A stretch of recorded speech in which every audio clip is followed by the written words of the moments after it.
કે જેમણે ભદ્રબાહુ સ્વામીએ ઉવસગહરમ સ્તોત્રની રચના કરેલી. તો આ વખતે આપણે કલ્યાણ મંદિર સ્તોત્રની જેમણે રચના કરી છે આચાર્ય સિદ્ધસેન દિવાકર સુરી, એમની કથા લેશું. જેમ ભક્તામળ સ્તોત્ર તો બધાને ખબર છે, બહુ જ ફેમસ છે, એવી જ રીતે કલ્યાણ મંદિર સ્તોત્ર પણ છે. અને મારા ખ્યાલ પ્રમાણે તપાગચના નવસ્મરણમાં કલ્યાણ મંદિર સ્તોત્ર આવે છે. હું તમને પૂછું છું, હર્ષાબેન, ફાલ્ગુનીબેન. હા, કલ્યાણ સ્તોત્ર છે મિસ. છે ને, આવે છે ને, બરાબર. તો એમની જેણે રચના કરી છે આચાર્ય સિદ્ધસેન દિવાકર સુરી, કારણ એ પણ એટલું જ મહત્વનું છે. તો એમની કથા આપણે આજે લેશું. તો આ આચાર્ય સિદ્ધસેન દિવાકર વિક્રમની પહેલી સદીના આચાર્ય છે. આપણે પ્રારંભના કરીએ તો ત્યારે એ આચાર્ય થઈ ગયા હતા. અને વિક્રમની સદી વીર નિર્વાણ પછી અરાઉન્ડ 500 વર્ષ પછીથી ચાલુ થયું છે. કયા રાજાથી ચાલુ થયું છે એ પણ આપણે આજે કથા લેશું. વિક્રમાદિત્ય, કે જેનાથી આ વિક્રમની આપણે હિન્દુ મહિનો કરીએ તો આપણે વિક્રમ સંવત લખીએ છીએ, તો એની પણ કથા આના પછી રહેશું. આ ત્રણેય એક, અને બીજા કાલકાચાર્યની. તો આ ત્રણે એકબીજાને એ સમટાઈમ સમકાલીન આપણે કહીએ તો થઈ ગયા છે. તો એક જ મિનિટ.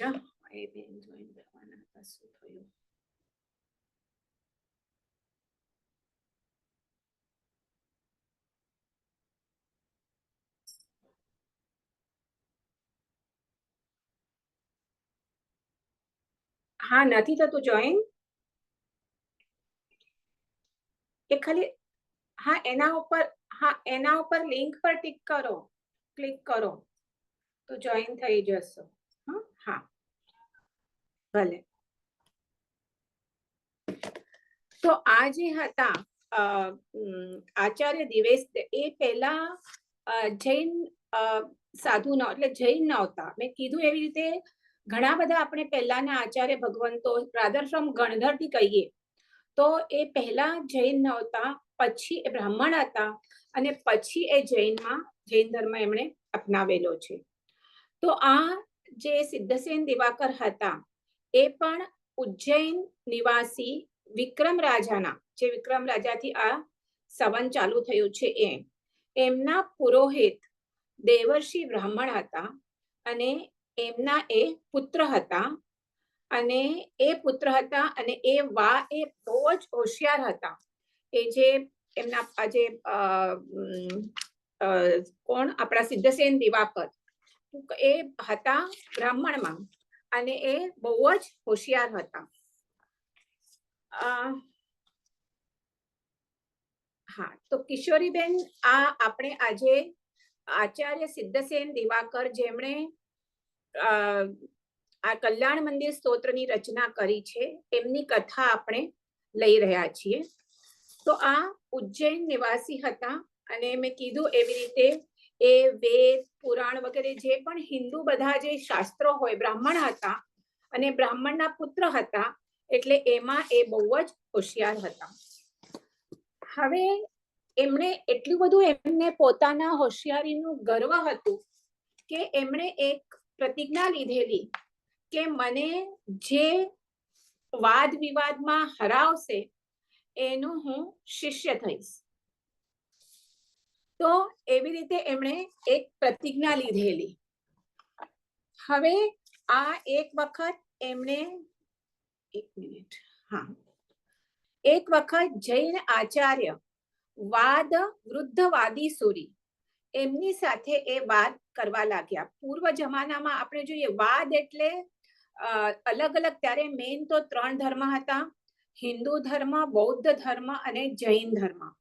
તો ત્યારે જે ત્રણેય ધર્મની પોતપોતાની ફિલોસોફી હતી, ફિલોસોફી છે, અને એમાં એ એકબીજા સાથે વાદ કરે. અને એ જે આ સિદ્ધસેન દિવાકર જે પૂર્વાશ્રમમાં બ્રાહ્મણ હતા, એમને એટલું પોતાના જ્ઞાન ઉપર ગર્વ હતું કે મને તો કોઈ હરાવી જ ન શકે. અને જો હરાવશે તો એનો હું શિષ્ય બનીશ. હવે આ વૃદ્ધવાદી સુરીના એની સાથે વાત કરતા એ હાર્યા અને ત્યારે પોતાના પ્રતિજ્ઞામાં પણ અટલ રહે, એમ નહીં કે પછી ફરી જાય. એમણે કરેલું કે જેમનું મને હરાવશે એમનો હું શિષ્ય બનીશ. એટલે એમણે જૈન દીક્ષા લીધી અને એ વૃદ્ધવાદી સુરીના શિષ્ય બન્યા. એમનું નામ થયું કુમુદચંદ્ર, એટલે કુમુદચંદ્ર મુનિ તરીકે એ શિષ્ય બન્યા. એ ભલે હિન્દુ હતા, બ્રાહ્મણ હતા, પણ એમની બુદ્ધિ બહુ જ કુશાગ્ર હતી. એટલે થોડા જ સમયમાં એ સમયે જેટલા જૈન શાસ્ત્રો ઉપલબ્ધ હતા એ બધાનો એમણે અભ્યાસ કરી લીધો, એમાં એ પ્રવીણ થયા. અને આ વૃદ્ધવાદી સુરી પણ એકદમ ગીતાર્થ આચાર્ય ભગવાન થતા. એમણે પણ જોયું કે આ કુમુદચંદ્ર અત્યંત યોગ્ય છે, એટલે એમણે એમને દીક્ષા આપી અને એ આચાર્ય સિદ્ધસેન તરીકે ઓળખાયા. હવે આ આચાર્ય સિદ્ધસેન મેં પહેલા કીધું એવી રીતે મહાન વિદ્વાન હતા સંસ્કૃતના. પહેલા બ્રાહ્મણ હતા અને મહાન વિદ્વાન હતા. હવે એમણે જૈન ધર્મ અપનાવ્યો, જૈન ધર્મના બધા શાસ્ત્રોનો અભ્યાસ કર્યો. તો આપણે ખબર છે કે પહેલા આપણા ઇવન નવકાર મંત્રથી કરી અને આપણા જે પણ આગમો છે એ બધા અર્ધમાગધી ભાષામાં, કે જેને આપણે પ્રાકૃત કહીએ, એમાં રચેલા છે. કારણ ત્યારના જમાનામાં મહાવીર ભગવાને ત્યારની લોકભાષા, બોલી ભાષા પ્રાકૃત હતી. એટલે લોકોને બધાને સમજ પડે એટલા માટે આ આગમ વગેરે બધાની રચના પ્રાકૃત અથવા આપણે કહીએ અર્ધમાગધી એમાં થયેલી છે. ઇવન આપણો જે નવકાર મંત્ર છે એ પણ અર્ધમાગધીમાં છે. તો હવે આ કુમુદચંદ્ર મુનિ આચાર્ય, હવે તો આચાર્ય સિદ્ધસેન તરીકે ઓળખાય છે, એ સંસ્કૃતના મહાપંડિત હતા. એટલે એમણે શું કર્યું કે હું એની નવકાર મંત્રની સંસ્કૃતમાં રચના કરું. અને એમ કરીને પરમેષ્ઠી નવકાર મંત્ર જે આપણે બોલીએ, નમોરથ સિદ્ધાચાર્યોપાધ્યાય સર્વ સાધુભ્યઃ, આપણે કઈ ઓલું હોય ત્યારે બોલીએ ને, તો આ રચના એમણે નવકાર મંત્રની સંસ્કૃતમાં કરી. એટલું જ નહીં, એમણે જે આપણા બધા આગમ ગ્રંથો મેં હમણાં કીધું એવી રીતે જે પ્રાકૃતમાં રચાયેલા છે કે એને પણ હું સંસ્કૃતમાં રચું એવો વિચાર સંઘ સમક્ષ એમના ગુરુ વૃદ્ધવાદી સમક્ષ એમણે કર્યો. તો હવે આ કોની આગમ ગ્રંથો કોના રચેલા, એટલે કોની વાણી છે? ખુદ તીર્થંકર ભગવાનની વાણી છે. ગણધર ભગવાન તે એની રચના કરી છે. તો કે એને તમે બીજા એટલે સંસ્કૃતમાં એનું ટ્રાન્સલેશન કરો તો એ બહુ એનું આપણે અવિનય કયું કહેવાય.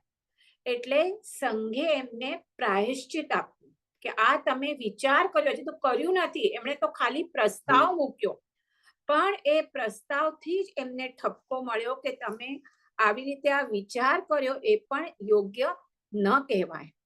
એટલે એમને એમના ગુરુ બુદ્ધવાદી સુરી કે સંઘ એમણે પ્રાયશ્ચિત આપ્યું.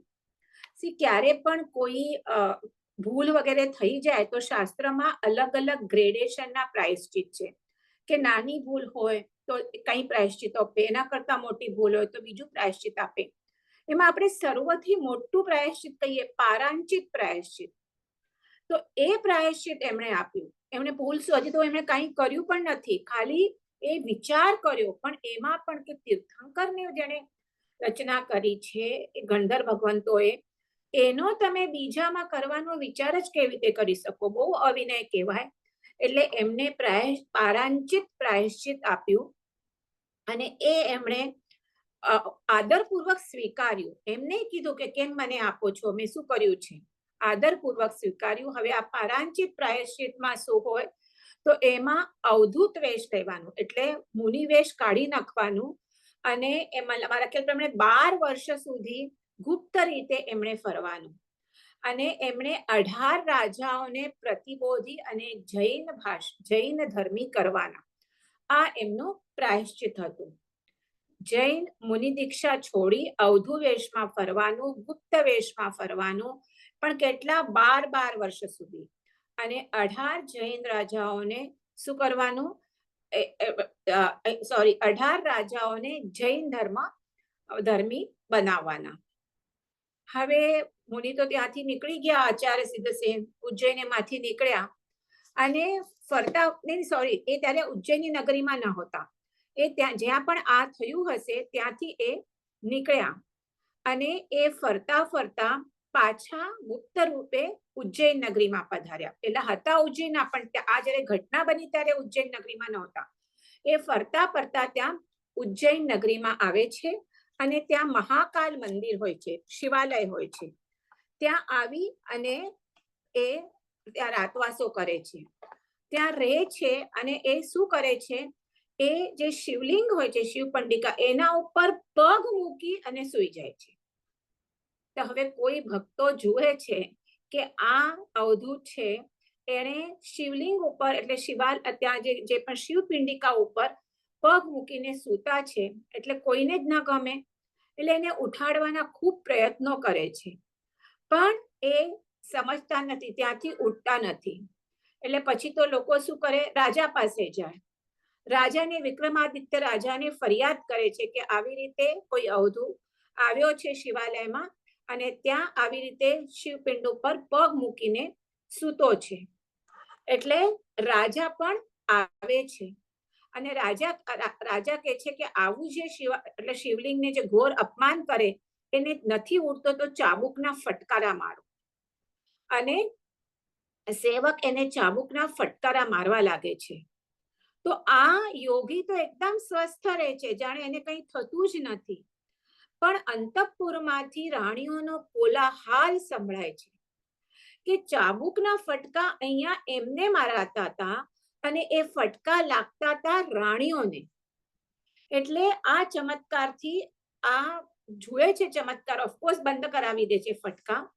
અને પછી એ રાજા કહે છે કે તમે કોણ છો અને કેમ આવી રીતે તમે કરો છો, આવો વિચિત્ર વર્તન શું કામ કરો છો, આવી રીતે શિવલિંગ પર પંડ કરીને બેઠો છો.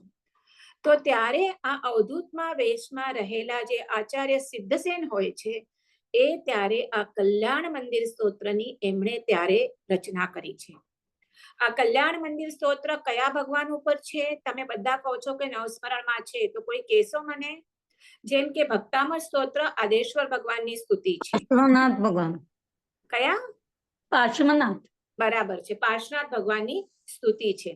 એટલે એક શ્લોક બોલતા ગયા અને જ્યારે 11મો શ્લોક બોલ્યો ત્યારે ત્યાંથી ધુમાડા નીકળવા ગયા અને 16મા શ્લોક તો એ જે શિવલિંગ હોય છે એ જોરદાર કડાકાભેર ફાટે છે અને એમાંથી ગોટા વચ્ચે શ્રી પાર્શ્વનાથ ભગવાનનું મનોહર જિનબિંબ પ્રગટ થયું. આ જો હું તમને એનું પિક્ચર, જૈન વિશ્વકોશ છે એમાં આખું પિક્ચર છે, તમને દેખાશે. દેખાય છે? અહીંયા શિવલિંગ છે એ ફાટે છે અને અહીંયા પાર્શ્વનાથ ભગવાનની અહીંયા જિનબિંબ પ્રગટ થાય છે અને અહીંયા અવધૂના વેશમાં આચાર્ય સિદ્ધસેન અને વિક્રમાદિત્ય રાજા બેઠેલા છે. હા મિસ, દેખાય છે. હા મિસ, દેખાય છે. હા, તો આ એમણે અહીંયા આવી રીતે પછી આ મુનિએ આખો પછી કલ્યાણ મંદિર સ્તોત્રની ત્યાં પછી પાર્શ્વનાથ ભગવાનની સ્તુતિ બોલતા ગયા અને ત્યાં પાર્શ્વનાથ ભગવાન પ્રકટ થયા અને ત્યાં આ એક પછી એક શ્લોક રચતા ગયા અને આવી રીતે 44 શ્લોકની આ રચના કલ્યાણ મંદિર સ્તોત્ર છે. અને આ જે અહીંયા રાજા પણ આ ચમત્કારથી બહુ પ્રતિબોધ થયો અને વિક્રમાદિત્ય રાજાએ ત્યારે જૈન ધર્મનો સ્વીકાર કર્યો અને એની સાથે સાથે એમના આધીન જે ખંડિયા રાજા વગેરે હોય, બીજા 18 રાજા હતા, એમણે પણ બધાએ જૈન ધર્મનો સ્વીકાર કર્યો. અને જ્યાં આ શિવાલય ફાટીને પાર્શ્વનાથ ભગવાનનું જિનબિંબ પ્રકટ થયું ત્યાં રાજાએ એક નવું મંદિર બનાવ્યું અને ત્યાં જ એ જ છે અવંતી પાર્શ્વનાથજી, જે આટલા વર્ષો જૂનો તે અવંતી પાર્શ્વનાથની સ્થાપના કરી. ત્યારથી આજે પણ આ અવંતી પાર્શ્વનાથ તીર્થ વિદ્યમાન છે. કોઈ જઈ આવ્યા છો ત્યાં? દર્શન કર્યા છે અવંતી પાર્શ્વનાથનું? નથી કરી? કોઈ કર્યા છે? હા. અચ્છા, સરસ. તો આ એના પાછળની આ કથા છે.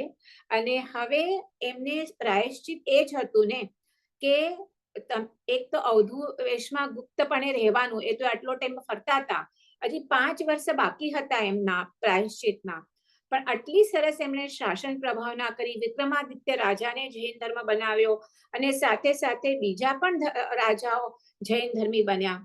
એટલે એમના જે ગુરુ હતા એમણે એને કીધું કે હવે તમારું પ્રાયશ્ચિત પૂરું થઈ ગયું છે, અને એમને ગચ્છમાં પાછા સ્વીકાર્યા. તો આવી રીતે આ સિદ્ધસેન દિવાકરની એક આ કલ્યાણ મંદિર સ્તોત્રની કેવી રીતે રચના કરી એ એક કથા છે, અને આગળ હજી એમની કથા કન્ટિન્યુ થશે. તો હવે આપણે જોયું તો આ તો પતી ગયું આ એક ઘટના.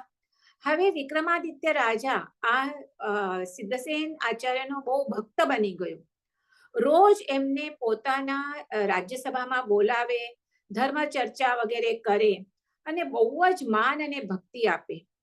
અને રોજ એ ઉપાશ્રયમાં હોય અને રાજસભામાં આવે તો રાજા છે તો એ એમને લેવા માટે પાલખી મોકલાવે. હવે જુઓ, આટલા આપણે કહીએ પ્રભાવશાળી આચાર્ય સિદ્ધસેન છે, પણ તો પણ ઘણી વખત ક્યારેક એ ચૂકી પણ જાય. એમના જે જૈન સાધુના આચાર હોય, આ રાજા એમને રોજ પાલખી મોકલાવે અને એ પાલખીમાં બેસી અને એ રાજ્યસભામાં જાય. હવે આ આખી ઘટનાના સમાચાર, આખા ઘટનાના એમના ગુરુ વૃદ્ધવાદી સૂરીને મળે છે. એટલે એમનું પ્રાયશ્ચિત તો એ ખુશ પણ થાય છે કે મારો શિષ્ય આટલો શાસન પ્રભાવના કરી. પણ સાથે સાથે જ્યારે એમને ખબર પડે છે કે એ રોજ પાલખીમાં બેસીને જાય છે, કારણ આ સાધુ જૈન સાધુના આચાર નથી, જૈન સાધુ માટે તો વિહાર છે, એટલે એમને દુઃખ થાય છે. અને એ વિચાર કરે છે કે હવે એને હું જ સમજાવવા જાઉં. તો ગુરુ પણ કેવા, એ પણ ક્યાં દૂર હશે, ત્યાંથી આ સિદ્ધસેનને સમજાવવા માટે એક ખાસ વિહાર કરીને ઉજ્જૈનમાં આવે છે અને રોજ પ્રમાણે રોજ સવારના પાલખી આવે એમને લેવા માટે. તો એવી રીતે પાલખી વાળા આવે છે, 4 હોય ને, ભોઈ શું કહેવાય એને. તો એ પોતે ઓલા જે એના ગુરુ હોય છે એક જણને બાજુ કરે છે, પોતે એનો વેશ કરે છે ભોઈનો, અને પોતે પાલખી ઉપાડે છે એક બાજુ. હવે આ ગુરુ છે, વૃદ્ધ છે, એટલે જ્યારે એ અંદર કોણ બેઠા છે, એમના શિષ્ય, ને એમને લઈને પાલખી જાય છે તો he is not used to it, ને પ્લસ વૃદ્ધ છે એટલે પાલખી શું થાય છે, આ ડોલવા લાગે છે, પ્રોપર નથી જતી. તો અંદર સિદ્ધસેન બેઠા હોય છે, તો એ સંસ્કૃતમાં જ પૂછે છે, ભૂરી ભાર ભરાક્રાંત સ્કંદ કિમ તવ બાધતી. એટલે સ્કંદ એટલે ખભા ઉપર શું બરાબર નથી ચાલી શકતો, કે એને ખબર નથી કે ગુરુ છે, એટલે એવી રીતે પૂછે છે. તો ત્યારે ગુરુ તરત એમને જવાબ આપે છે, ન તથા બાધતે સ્કંદઃ યથા છાછતી બાધતે. એટલે એનો અર્થ એમ થાય છે, પ્રોપર મને પણ એકદમ નથી સંસ્કૃતમાં કહેવું, પણ કે એના લીધે મને તકલીફ નથી થતી આ ખબર, પણ તે જે વાક્ય પ્રયોગ કર્યો છે એ વાક્ય પ્રયોગ ગ્રામેટિકલ મિસ્ટેક છે, એટલે ખોટા ક્રિયા પ્રયોગથી મને દુઃખ થાય છે. એટલે ઓલા સિદ્ધસેન દિવાકર તરત ચમકે છે કે મારા ક્રિયા પ્રયોગમાં ભૂલ કોણ કાઢી શકે, કે મારા ગુરુ જ કાઢી શકે, બીજો કોઈની હિંમત નથી કે હું બોલું અને એમાં એ ભૂલ કાઢે. તરત પાલખીમાંથી બહાર નીકળે છે, જુએ છે તો ભોયના વેશમાં ગુરુ હોય છે, એમના પગે પડે છે અને ક્ષમા માગે છે કે મારાથી ભૂલ થઈ ગઈ. ઓલા ગુરુ પણ કહે છે કે આ તું ક્યાં ચૂક્યો, કે ભલે રાજાને પ્રતિબોધ કર્યો, રાજાએ માનપાન આપ્યો, પણ આપણા જૈન આ જે સાધુના આચાર છે એ તો ક્યારે પણ છોડવાના જ નહીં. એટલે ત્યાં એ ક્ષમા માગે છે, પાછો પ્રાયશ્ચિત લઈને આ પાલખીનો સદા માટે ત્યાગ કરે છે. તો આ આખી એક સ્ટોરી છે સિદ્ધસેન દિવાકરની. એક બીજી પણ નાની આવે છે કે એમણે છે ને એક વિહાર કરતા કરતા એક રાજાને ત્યાં જાય છે, ત્યાં એ થોડો ટાઈમ રોકાયો છે, દેવપાલ રાજા, કમરી ડાકા. તો એમને પણ એને પ્રતિબોધીને જૈન ધર્મી બનાવ્યા છે. ઘણા બધા રાજાઓને જૈન ધર્મી બનાવ્યા છે. સિદ્ધસેન આપણે દિવાકરની આપણે જોઈએ આપણા હિસ્ટ્રીમાં જે આચાર્ય ભગવંતો થઈ ગયા, જે ગીતાર્થ આચાર્ય, તેમાં આ સિદ્ધસેન દિવાકરનું આપણે જોઈએ તો નામ ઘણું આગળ છે. ઘણા મોટા આચાર્ય હતા. એમની પાસે એમણે ઘણી બધી સાહિત્ય રચનાઓ પણ ઘણી બધી કરી છે, જેમ કે આ કલ્યાણ મંદિર સૂત્રને કરી છે.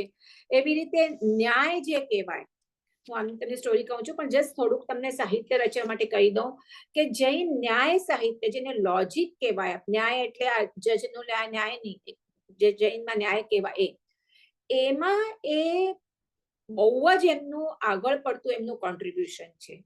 અને એમાં એમણે ઘણા બધા ગ્રંથો લખેલા છે. ન્યાયાવતાર, સંમતિ તર્ક પ્રકરણ, દ્વાત્રિશંદ્રા ત્રિશંકા, કલ્યાણ મંદિર સ્તોત્ર વગેરે ઘણી બધી રચનાઓ એમની કરેલી છે. અને એમને ઘણી બધી લબ્ધિઓ પણ પ્રાપ્ત થઈ હતી. તો એક વખત શું થાય છે, એ આ વિહાર કરતા કરતા, જૈન સાધુ તો એક ઠેકાણે હોય નહીં, તો વિહાર કરતા કરતા એક કમરી ગામમાં ત્યાં નગરમાં આવે છે. ત્યાં દેવપાલ રાજા હોય છે, એને જૈન ધર્મી બનાવે છે. આ રાજા પણ એમનો એકદમ ભક્ત બની જાય છે. હવે એક વખત બાજુનો દેશનો રાજા હોય છે વિજયવર્મા, એ આ રાજા પર હુમલો કરે છે. ત્યારે તો બહુ બનતું આજુબાજુના રાજા એકબીજા ઉપર હુમલા કરે. હવે આ દેવપાલ રાજા પર એટલું બધું એની પાસે સૈન્યને હતું નહીં કે એ એની સામે ટકી શકે. તો ત્યારે આ સિદ્ધસેન દિવાકર સુરી, એમની પાસે સુવર્ણ સિદ્ધિ હતી અને બીજું સરસવમાંથી એ સુભટ બનાવી શકે, એટલે એક એક દાણામાંથી એક એક સૈનિક બને, એવી બધી લબ્ધિઓ એની પાસે હતી. અને એનાથી એ રાજાને હેલ્પ કરે છે. અને તેનાથી આ સોનું અને આટલા બધા સૈન્ય આવી જાય છે, એટલે રાજા જીતી જાય છે. અને ત્યારે રાજા અને પ્રજા સુરીજીને દિવાકર એવું બિરુદ આપે છે. દિવાકર એટલે શું? સૂર્ય, કે અંધારામાં પ્રકાશ જે ફેલાવે એને આપણે દિવાકર કરીએ. તો અમારામાં અંધારું, એમાં કોણે પ્રકાશ ફેલાવ્યો? તો આ સુરીજીએ. એટલે એમને દિવાકર નામનું બિરુદ આપે છે. અને એ ત્યારથી સિદ્ધસેન દિવાકર એવી રીતે પ્રસિદ્ધ થયા છે. એટલે આ આચાર્ય સિદ્ધસેન દિવાકરનું આપણે જોઈએ તો ઘણું કોન્ટ્રીબ્યુશન છે. તો આપણે આવી રીતે જે ઘણા મોટા મોટા જે આચાર્ય ભગવંતો છે, એમની પણ હવે એક પછી એક કથાઓ આપણે જોતા જશું. આટલો ટાઈમ આપણે ઋષભદેવ ભગવાનથી ચાલુ કર્યું, બધા તીર્થંકરોનું જોયું, ગણધર ભગવંતોનું જોયું, મહાવીર સ્વામીના વખતના જે શ્રેણિક રાજા, એમના પુત્ર, એમની પણ ઘણી બધી કથાઓ. એક શ્રેણિક રાજાની એક કથા રહી ગઈ છે, એ પછી ક્યારેક લેશું, એમના એક પુત્રની. પણ એના પછી હવે એમના પછી જે આચાર્ય ભગવંતો વગેરે છે, જે મોટા મોટા, એમની કથાઓ પણ હવે આપણે લેશું. તો અહીંયા આ સિદ્ધસેન દિવાકરની કથા પૂરી થાય છે. હવે મેં તમને કીધેલું એવી રીતે એની એ જ આજે સમ્રાટ વિક્રમાદિત્ય આપણે જોઈએ અને કાલકાચાર્ય, એ બે કથાઓ આપણે આજે લઈએ. સૌથી પહેલા આપણે કાલકાચાર્યની લઈએ. એક જ મિનિટ હોય તો હું જોઈ લઉં.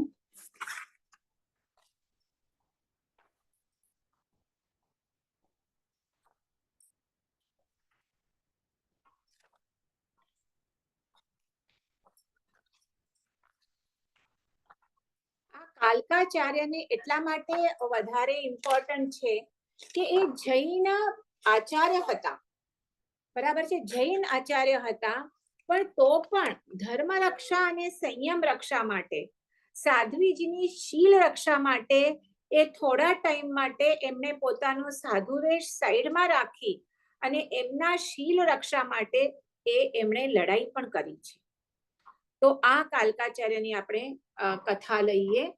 તો આ ધારાવાસ નગરનો રાજા, પોતે રાજકુમાર હતા, એટલે પોતે ક્ષત્રિય તો હતા જ પહેલેથી. વીરસિંહ રાજા હતા અને એમને કાલક નામે પુત્ર અને સરસ્વતી નામે પુત્રી હતી. તમે કદાચ આ કથા સાંભળી પણ હશે કાલકાચાર્યની. કાલકાચાર્ય આપણે જોઈએ તો ઇતિહાસમાં 2-3 થઈ ગયા છે, પણ આપણે સ્પેશિયલી આ બીજા કાલકાચાર્ય કહેવાય, એમની કથા આપણે જોઈએ છીએ. તો હવે આ જે સરસ્વતી પુત્રી હતી એ અત્યંત સ્વરૂપવાન હતી. કોઈ વખત જૈન આચાર્ય ભગવાન ત્યાં વધારે છે, આચાર્ય ગુણાકર સુરી, અને એમની ધર્મદેશના આ બેઉ ભાઈ બહેન રાજકુમાર કાલક અને સરસ્વતી રાજકુમારી સાંભળે છે અને એમને વૈરાગ્ય ઉત્પન્ન થાય છે અને બેઉ ભાઈ બહેન દીક્ષા ગ્રહણ કરે છે.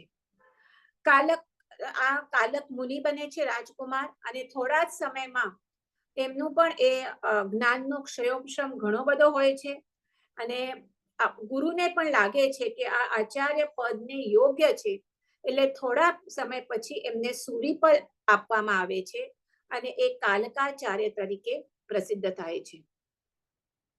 હા, કાલકાચાર્ય ક્ષત્રિયમાં પોતે પહેલા રાજકુમાર હતા એટલે અત્યંત વીર હતા, અને એવી જ રીતે ધર્મમાં પણ એ સંયમ આચરણમાં પણ એટલા જ શૂરવીર હતા.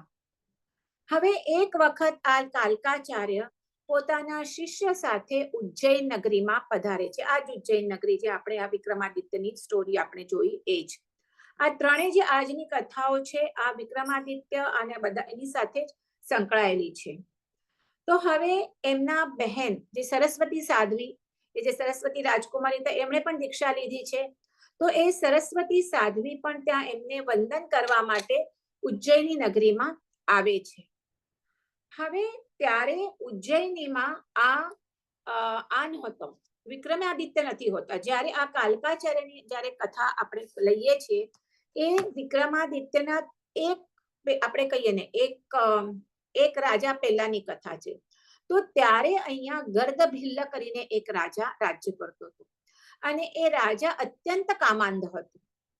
હવે આ કાલકાચાર્ય ઉજ્જૈનીમાં છે, અને એમના દર્શન કરવા માટે એમના બેન સરસ્વતી સાધ્વી આવ્યા છે. અને મેં પહેલા જ કીધું, શી વોઝ એકદમ કહીને બહુ જ બ્યુટીફુલ હતા, રૂપના અંબાર હતા. હવે આ વાતની ખબર પડે છે આ ગર્દભિલ્લને કે અહીંયા કોઈ જૈન સાધ્વીઓ આવ્યા છે ને એમાંથી એક સાધ્વીજી અત્યંત સુંદર છે. અને પહેલા જ કહ્યું તે અત્યંત કામાંધ હતો, એટલે પોતાના અનુચરો સેવકો દ્વારા એમનું અપહરણ કરી અને પોતાના આમાં લઈ જાય છે એમને. તો આ સમાચાર જ્યારે કાલકાચાર્યને મળે છે કે પોતાની બેન મહારાજનું આવી રીતે અહીંયાના રાજાએ અપહરણ કરાવ્યું, તો ઓટોમેટિકલી બધાને બહુ જ દુઃખ થાય છે. એટલે આચાર્ય ત્યાં જઈને એમને ઘણો સમજાવવાનો ટ્રાય કરે છે, પણ એ સમજતો નથી. અને એની પાસે આગળ વાત, હા, એ સમજતો નથી, અને એની પાસે પોતા પાસે ઘણી બધી વિદ્યાઓ પણ હોય છે. એટલે આ કાલકાચાર્ય વિચાર કરે છે કે હવે આ સીધી રીતે તો સમજતો નથી, અને કોઈ પણ હિસાબે આ સાધ્વીનું શીળભંગ થાય એ તો યોગ્ય નથી, એમને છોડાવવું તો પડશે જ. તો એ આજુબાજુના જે રાજા હોય છે એ કહે છે કે એમની સહાય માટે એક જાય છે કે ભાઈ આવી રીતે કર્યું છે તો તમે એની સાથે યુદ્ધ કરીને કે પણ કેમ પણ તમે આ સરસ્વતી સાધ્વીને છોડાવો. પણ કોઈ રાજા, કારણ એની પાસે બહુ બધી વિદ્યાઓને હોય છે, એટલે રાજાઓ કોઈ માનતા નથી. હવે કાલકાચાર્ય વિચાર કરે છે કે હવે હું શું કરું. તો એના માટે તમે હવે સાંભળજો, એ ખાસ આ એમની બેન કે કહીએ આપણે સાધ્વીજીને છોડાવવા માટે એ પંજાબ થઈને હિન્દથી બહાર ઈરાન સુધી પહોંચે છે. અહીંયાના રાજાઓ તો બધાએ ના પાડી દીધું. ત્યાં પહોંચે છે અને ઈરાનનો શહેનશાહ હોય છે. એ શહેનશાહના અંડર નાના નાના બધા રાજ્ય હોય છે, રાજાઓ હોય છે. એ રાજાઓને પોતાના ભક્ત બનાવે છે. આ ઈરાનનો શહેનશાહ અને એના અંડરના રાજાઓ, પણ એને રાજાઓની હેલ્પ તો જોઈએ, એ એકલા તો છોડાવી શકે એમ હતા નહીં, એટલે એમને પોતાના ભક્ત બનાવે છે. હવે એક વખત એવું બને છે કે ઈરાનનો શહેનશાહ બધા રાજાઓ ઉપર ગુસ્સો થાય છે, બહુ ગુસ્સો થઈ જાય છે, કંઈક પણ બન્યું હશે, અને હુકમ કરે છે કે આ બધા જે 96 જે એના તાબામાં જે શાહીઓ હતા એમને કે એના બધાના માથા લઈ આવો, એટલે એમને મારી નાખો, મને માથા લઈ આવો. તો આ સુરીજીને આ સમાચાર મળે છે કાલકાચાર્યને કે આવી રીતે ઈરાનના શહેનશાહનું આ હુકમ છે, એટલે એ બધાને અપ્રોચ કરે છે આ બધા, અને એમને કહે છે કે જો તમને બચવું હોય અહીંયાથી તમારા રાજાના કોપમાંથી તો મારી સાથે હમણાં ને હમણાં હિંદ ચાલો, ત્યારે તો હિન્દુસ્તાન હતું ને, ભારતનો તો હિન્દુસ્તાન હતું, અને એમણે કીધું કે હમણાં ને હમણાં ચાલાઓ, અને તરત પોતાનો કાફલો લઈ સમુદ્ર માર્ગે વહાણો દ્વારા એ આ બધા 96 ઓલા જે હતા, શું કહેવાય એમને જે સામંતો કહીએ, શહેનશાહના સામંતો કહીએ કે જે પણ કહીએ, એને લઈ અને આવે છે અને સૌરાષ્ટ્રના કિનારે ઉતરે છે. સૌરાષ્ટ્રના કિનારે ઉતરે છે અને પછી ત્યાં ભરૂચ હોય છે, ભરૂચ બરાબર છે, ત્યાં ભરૂચ આવે છે, અને ભરૂચમાં હોય છે રાજા બલમિત્ર અને ભાનુમિત્ર, આ બે રાજા હોય છે. તો એમની સહાયથી એ આ ઉજ્જૈની એટલે માલવ દેશ ત્યાં આવે છે, અને ઉજ્જૈનીની આ ગર્દભિલ્લના સામે એ શું કરે છે, આ 96 આ સામંતો અને આ ભરૂચનો રાજા બલમિત્ર અને ભાનુમિત્ર એ બધાના સાથે વિરાટ સૈન્ય સાથે એ જઈ અને આ ગર્દભિલ્લ સામે એ લડાઈ કરે છે. હવે ગર્દભિલ્લ પાસે એક ગર્દભી વિદ્યા હોય છે, મેં પહેલા જ કીધું, એટલે તો કોઈ રાજાઓ એમની સાથે લડવા તૈયાર નથી હોતા, એટલે એ તો નિરાતે હોય છે કે મને તો કોઈ હરાવી શકવાનું જ નથી હોતું. આચાર્ય ભગવંતને આની ખબર હોય છે, એટલે જ્યારે એ લડાઈ કરવા માટે જાય તો એવું કઈ અવાજ કરે તો એના લીધે ખબર નહીં બધા ગર્દભ બની જાય, ખૂબ એવું કંઈક હોય છે. તો જેવો એ ઓલો વિદ્યા સાધી ઓલી ગર્દભીને અવાજ કરવા તૈયાર થયો, એટલે મોઢું ખોલ્યું હશે, તો આ કાલકાચાર્ય બરાબર ધ્યાન રાખીને બેઠા હોય છે, એટલે જેવો ખોલે છે તરત એવા લક્ષ્યવેધી એને ધનુર્ધર લોકોને તૈયાર રાખ્યા હોય છે. એટલે એ જેવો મોઢું ખોલે છે 108 બાણથી એનું મોઢું બંધ શું કરે છે, મોઢું પુરાવી નાખે છે, એટલે ઓલો અવાજ કાઢી જ ન શકે. એટલે આ અહીંયા એને તો એ કરી નાખ્યો, જે વિદ્યાની બળ ઉપરથી એને પોતાનું હતું કે મને કોઈ હરાવી નહીં શકે, તે વિદ્યાનો ઉપયોગ કરવા માટે એને અસમર્થ કરી નાખ્યો. અને પછી એટલે એની વિદ્યા તો ચાલી ગઈ, અને પછી આ જે આ હતા બલમિત્ર, ભાનુમિત્ર અને આ 96 શકો એના સહાયથી એ ગર્દભિલ્લ રાજાને હરાવે છે. એ રાજા પણ હારે છે અને સાધ્વી સરસ્વતીને એ છોડાવે છે, એમને પ્રાયશ્ચિત આપીને શુદ્ધ કરે છે, એમને પુનઃ જૈન દીક્ષા આપે છે, અને પોતે પણ પ્રાયશ્ચિત લે છે, કારણ જૈન મુનિ છે. આવું આપણે જોઈએ ઇતિહાસમાં, તો મારા ખ્યાલ પ્રમાણે આવો આપણે આ દ્રષ્ટાંત બીજું કોઈ મળતું નથી. અને એ પણ એને શેના માટે કર્યું છે, પોતાના કોઈ સ્વાર્થ માટે નથી કર્યું, એક જૈન સાધ્વીના શિયળની રક્ષા કરવા માટે આખું પગલું ભર્યું છે. એટલે પોતે પણ પ્રાયશ્ચિત કરીને શુદ્ધ થાય છે, એને ઉપાડી ગયો છે એટલે એને પણ પ્રાયશ્ચિત આપીને શુદ્ધ કરે છે, પુનઃ દીક્ષા લે છે. હવે આ એક અહીંયા આપણે સ્ટોરી કમ્પ્લીટ કરી આચાર્ય કાલકાચાર્યની. હવે આ જે રાજ્ય હોય છે કોનું, ઉજ્જૈનીનું, તો ઉજ્જૈનીનું પર ત્યારે કોણ રાજા થાય છે, આ જે શકો જે 96 બધા સામંતો હોય છે, એમનું રાજ્ય સ્થાપાયું. એના પછી કાલકાચાર્ય તો વીર સંવત 465 એ કાળ પામે છે. એટલે આ કથા છે મહાવીર ભગવાનના 465 વર્ષ પછીની, હજી વિક્રમ સંવત ચાલુ થયો નથી. હવે આ શું થાય છે, આ જે બલમિત્ર ભાનુમિત્ર હોય છે એ આ કાલકાચાર્યના ભાણેજ હોય છે, એટલે તો એમને હેલ્પ કરે છે. એ ત્યારે ભરૂચના રાજા હોય છે, અને આ ટૂંક સમયમાં એ શું કરે છે, આ જે શક સંવત જે હોય છે સામંતો, જેના અંડર હવે ઉજ્જૈની હોય છે, આ ભરૂચના રાજા છે, અને આ શક સામંતો એ કોણ હોય છે, ઉજ્જૈની એમના હાથમાં આવે છે. તો ટૂંક સમયમાં એ શાહીઓને પણ એ લોકો આ બેવ હોય છે એ હરાવી દે છે, એક રાજા અને બીજું યુવરાજ, બ્રધર્સ હશે ભાઈ જે પણ, અને એ પોતે અવંતી રાજ્ય અને ઉજ્જૈની એની રાજધાની, એ અવંતીપતિ બને છે. અને એ જ આ બલમિત્ર જે આપણે કહીએ આટલા જે ઇતિહાસમાં પ્રસિદ્ધ વિક્રમાદિત્ય છે, એ વિક્રમાદિત્ય રાજા આ બલમિત્ર, કે જેમનાથી આ શું થયું? આપણે કહીએ તો ત્યાંથી આ વિક્રમ સંવત ચાલુ થાય છે. એમનાથી વિક્રમ સંવત ચાલુ કર્યું છે.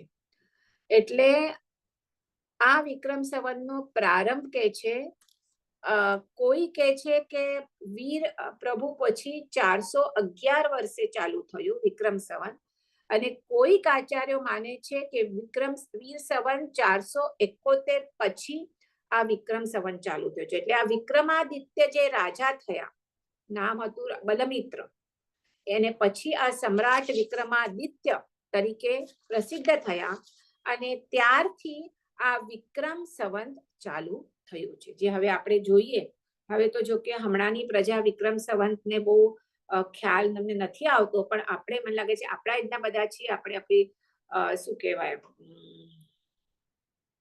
આપણું હોય ને પત્રિકા નહીં ને, જે આપણી તિથિની એ વગેરે, આપણું બધું આપણી જે પણ આપણી તિથિઓ બધી હોય છે એ શું હોય છે? વિક્રમ સંવત ઉપર જ ચાલુ હોય છે, હિન્દુ છે કે જૈન છે. હમણાં કેટલું ચાલે છે વિક્રમ સંવત? મને લાગે છે 2081. Am I right? હા, 2081 બરાબર છે. હમણાં ચાલુ છે વિક્રમ સંવત. એટલે આપણે કહીએ ઇંગ્લિશ આપણું ચાલુ છે 2025, એટલે ઓલમોસ્ટ કેટલા વર્ષનો ડિફરન્સ થશે? 55-56 વર્ષ જેટલું. 56. હા, એટલો ડિફરન્સ. બરાબર. હવે હજી એક કોનો અવાજ આવે છે એટલો બધો? કોઈના હોય તો જરા મ્યુટ કરી નાખજો. તો હવે આપણે હજી એક કથા લેશું એની સાથે આ જ પીરિયડમાં, કે બધાને ખબર છે કે પર્યુષણ આપણે કહીએ સંવત્સરી ક્યારે આવે? ભાદરવા સુદ પાંચમ અથવા ચોથ. બરાબર. અમુક જે જૈન ધર્મના છે, જે અમુક જે સંપ્રદાય છે, અને હર્ષાબેન તમારું મ્યુટ કરવું પડશે.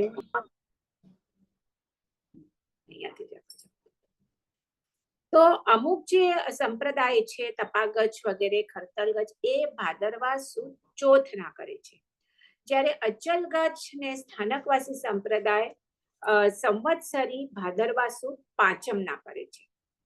તો એકચ્યુઅલી કઈ હતી? પાંચમ હતી કે ચોથ હતી, અને કેવી રીતે ચેન્જ થઈ? તો એની જે કથા છે એ કથા આપણે આજે લઈશું. નાનકડી છે, પણ આજે કે આપણે બહુ લાંબુ નથી થવાનું, પણ આ બધી ઇન્ફોર્મેશન આપણે હોય, ખ્યાલ હોય તો સારું. તો હવે વિક્રમ સંવત પહેલો સંવત છે. તો ત્યાં આંધ્રમાં પ્રતિષ્ઠાનપુર કરીને એક નગર હતું, પ્રતિષ્ઠાનપુર, અને ત્યાં શાલિવાહન નામે એક રાજા હતો. હવે આચાર્ય કાલકાસુરી, પાછા આચાર્ય કાલકાસુરી આવ્યા, એ વિહાર કરતા કરતા આ પ્રતિષ્ઠાનપુર નગરમાં આવે છે. અને આ જે સાતવાહન કે શાલિવાહન, જે એના બે નામ આપેલા છે, એ જે રાજા હોય છે એ જૈન ધર્મનો પરમ ઉપાસક હતો, અને રાણીઓ પણ એટલું જ જૈન ધર્મનું પાલન કરતી હતી. આપણે ઇતિહાસ કે આપણે જોઈએ જૈન ધર્મ, તો તમને જોશો તો સાઉથમાં પહેલા ઘણું બધું જૈન ધર્મ હતું. સાઉથ સાઈડમાં આપણે જોઈએ, હજી પણ આપણે જોઈએ તો દિગંબર ને ઘણું બધું છે. આપણે જોઈએ તો નોર્થમાં પંજાબ, ગ્વાલિયર, ત્યાં પણ જૈન ધર્મ ઘણો હતો. અને આપણી બધા આપણે જોઈએ તો આપણા બધા તીર્થંકર ને એ તો આપણે બધા સમેત સિકર ને બિહાર ને યુપી ને ઓલા બાજુ પેલા બહુ હતું. હમણાં હવે આપણે જોઈએ તો ઘણું ઓછું થઈ ગયું છે. ગુજરાત, મહારાષ્ટ્ર અને રાજસ્થાન આ એરિયામાં, જો કે પંજાબમાં અમે લાસ્ટ યર ગયા હતા, ત્યાં પણ જાલંધર ને લુધિયાના ને ચંદીગઢ ને ત્યાં આજે પણ ઘણા જૈન ધર્મી છે, ઘણા જૈન ધર્મી છે. આપણે એટલું બધું ખ્યાલ નથી, પણ આ સાઉથમાં ને ત્યાં પહેલા ઘણો હતો જૈન ધર્મ. તો ત્યાં આ વિહાર કરતા કરતા જાય છે, અને ત્યાં મેં કીધું એવી રીતે રાજા અને એમની રાણીઓ બધી જૈન ધર્મની એકદમ ઉપાસક હતી. તો એ રિક્વેસ્ટ કરે છે કાલકાચાર્ય અને રાજા અને બધા, કે અહીંયા તમે આવ્યા છો તો અહીંયા ચાતુર્માસ કરો. આચાર્યજી પણ હા પાડે છે, અને એ ત્યાં ચાતુર્માસ માટે રોકાવે છે.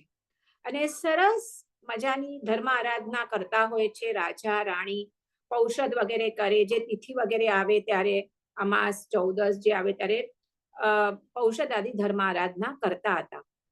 ત્યાં પર્યુષણ પર્વ આવે છે અને ત્યારે પર્યુષણ પર્વ જે મેં જ્યાંથી અમે લીધું છે, તો ત્યારે ભાદરવા સુદ પાંચમના આ એકચ્યુઅલી પર્યુષણ પર્વની આરાધના થતી હતી. પણ બને છે એવું, એટલે આચાર્ય પણ કહે છે કે હવે રાજાને કહે છે કે સંવત્સરીનો દિવસ છે, સૌથી મોટો દિવસ છે, કે તમે સરસ રીતે ધર્મ આરાધના કરો. તો હવે થાય છે એવું કે એના રાજ્યમાં, આ તો હમણાં આ વર્ષે આવ્યા છે આચાર્ય ભગવંતો, પણ વર્ષોથી એ રાજ્યમાં એક ભાદરવા સુદ પાંચમના દિવસે જ એક લૌકિક ઇન્દ્ર પર્વ તરીકે ઉજવાતો હતો. એ દિવસમાં, જે દિવસે સંવત્સરી આવી, એ દિવસે વર્ષોથી એ ભાદરવા સુદ પાંચમના ત્યાં આ લૌકિક પર્વ ઉજવાય અને આખું નગરજન એ પર્વના સેલિબ્રેશનમાં પાર્ટ લે. હવે જ્યારે આખું નગરજન બધા જ્યારે પાર્ટ લેતા હોય, તો ત્યારે એ રાજા પણ એમાં ભાગ લેતા હતા. વર્ષોથી આ ચાલી આવતી હતી.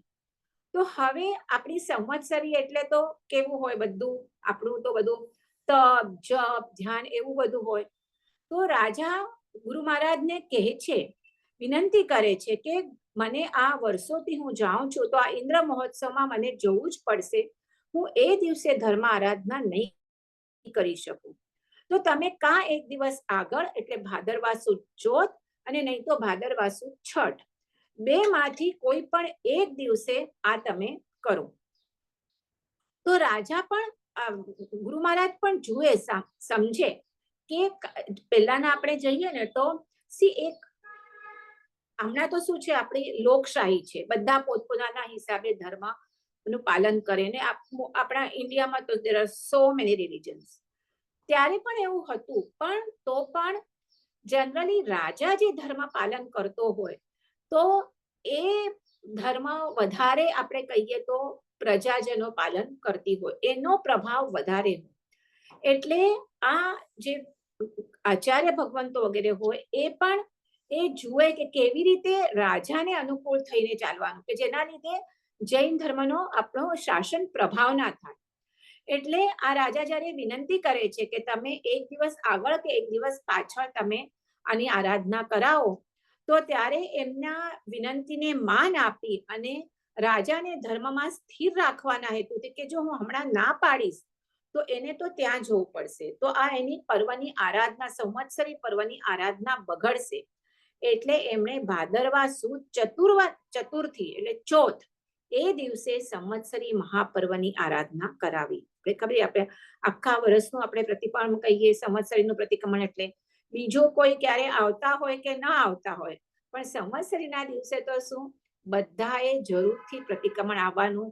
બીજું કોઈ કંઈ કરતા હોય કે નહીં, પણ એ દિવસે આપણે ઉપવાસ કે જે આપણી શક્તિ હોય એટલું આપણું તપ જે પણ થઈ શકે, નાના મોટા ઘરે આપણા ઘરમાં બધા કરતા હોઈએ, તો એ દિવસે આરાધના કરી. અને ત્યાંનું જે જૈન સંઘ હતો એ તો કરતો હતો, પણ હવે આ કાલકાચાર્યની વિનંતી, કાલકાચાર્યનો આદેશ હતો કે હે રાજાને ધર્મમાં સ્થિર કરવા માટે આપણે આ વર્ષે ભાદરવા સુદ પાંચમના બદલે સંવત્સરી આરાધના ભાદરવા સુદ ચોથના કરવાની છે. સંઘ પણ આચાર્ય ભગવાનનો છે આદેશ, એટલે માન્ય રાખે છે તિથિને, અને પછી તો એ વિહાર કરી જાય છે. પણ બીજે વર્ષે પણ સંઘે ઠરાવ્યું કે હવે આજે આચાર્ય ભગવાન કહી ગયા છે, આપણે ગયા વર્ષે કીધેલું, તો હવેથી દર વર્ષે આપણે ભાદરવા સુદ ચોથના સંવત્સરી મહાપર્વ ઉજવશું. તો ત્યારથી હવે શ્વેતાંબર મૂર્તિ પૂજક આપણે જોઈએ તો હવે અમુક સંપ્રદાય છે, એને કીધું બેડા ઠેકાણે તો ભાદરવા સુદ પાંચમ જે કરતા હતા કે અમે એ જ પ્રમાણે ચાલુ રાખશું, અને અમુક સંપ્રદાય છે એ ભાદરવા સુદ ચોથના સંવત્સરી આરાધના આજ સુધી એ પ્રમાણે જ કરાય છે. તો આવી રીતે આજે મને આ જે કથા મળી છે આપણા જૈન ઇતિહાસમાં, તો એ પ્રમાણે આ મેં કીધું બધી એકબીજા સાથે સંકળાયેલી છે અને ઘણી કહીએ તો ઇમ્પોર્ટન્ટ હતી.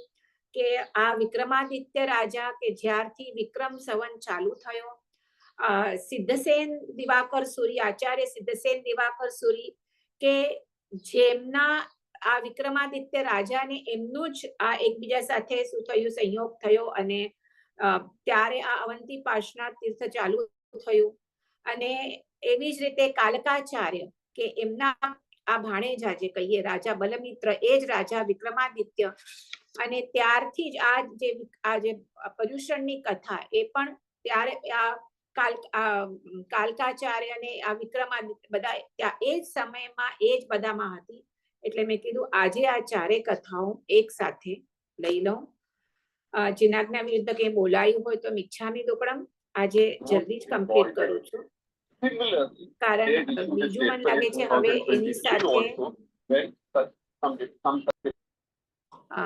તમે મ્યુટ કરો તો સારું આપણે. હવે વિક્રમાદિત્યનું આપણે કહીએ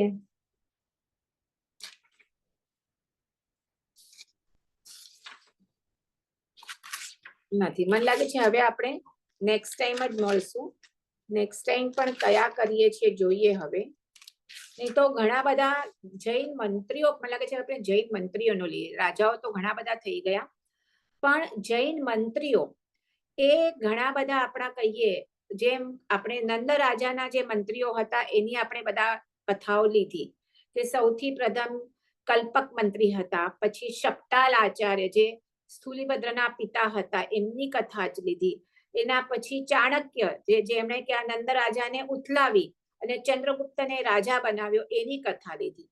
એના પછી આપણે જોઈએ થોડુંક એના પછીના કાળ જોઈએ, કોઈ કદાચ હા ભક્તામૃત સ્તોત્રની આપણે પણ કથા જોઈએ તો લેશું, જો કે બધાને ખબર છે, ના તો કોઈને ન ખબર હોય તો એ લઈ લેશું. આચાર્ય માનતુંગ સુરીની, એવા કોઈ ગીતાર્થ આચાર્ય ભગવાન તો હોય તો એમની કથા લેશું. અને નહીં તો પછી એના પછી જે મેં કીધું મંત્રીઓ, જેમ કે વિમલ મંત્રી જેમણે આબુની આપણે કહીએ આબુના દેલવાડાના જે ડેરા બંધાવ્યા, પછી ઉદયન મંત્રી, પછી પેથડ મંત્રી વગેરે ઘણા બધા. ત્યારે મંત્રીઓ બધા મોસ્ટલી જૈન હતા જેમણે ઘણી શાસન પ્રભાવના કરી છે.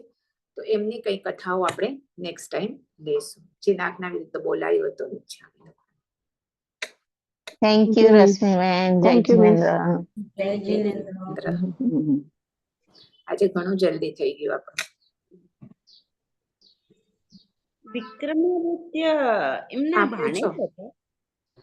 કાલકાચાર્યના એકચ્યુઅલી એમનું નામ, હા તમે કંઈ પૂછવું હોય તો પૂછો, જનરલી કોઈ પૂછતું નથી હોતું એટલે હા નથી આવી, હું લાઈન પર જ છું. હા એમના બલમિત્ર અને ભાનુમિત્ર નામ આપેલા છે.